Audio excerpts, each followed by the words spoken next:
एक बार की बात है, एक सेठ ने संकल्प लिया कि 12 वर्ष तक वह प्रतिदिन कथा सुनेगा। उनकी कामना थी कि उनकी धन संपदा बढ़ती रहे।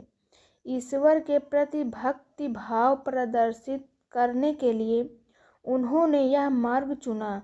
संकल्प लेने के बाद कथा सुनाने के लिए ब्राह्मण की खोज आरंभ हुई। सेठ जी चाहते थे कि अत्यल्प पारिश्रमिक पर कार्य हो जाए, इसीलिए उन्होंने अनेक ब्राह्मणों का साक्षात्कार लिया। अंत में उन्हें एक जैसा सदाचारी धर्मनिष्ठा ब्राह्मण मिला, जिसने 12 वर्ष तक बहुत कम पारिश्रमिक पर कथा सुनाना स्वीकार कर लिया। ब्राह्मण तय समय पर प्रतिदिन आता और सेठ जी को कथा सुना जाता। 12 वर्ष होने ही वाले थे कि सेठ जी को अत्यंत जरूरी व्यापारिक कार्य से बाहर जाना पड़ा।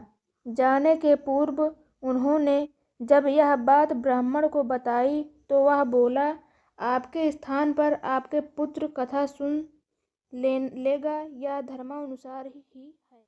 सेठ जी ने कहा, शंका व्यक्ति की कथा सुनकर मेरा पुत्र वैरागी तो नहीं हो जाएगा?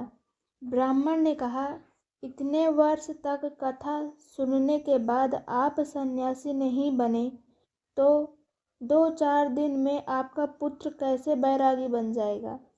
सेठ ने कहा, मैं तो कथा इसलिए सुनता था कि धार्मिकता का पुण्य मिले, किंतु कथा के प्रभाव से मैं बैरागी न बनूं।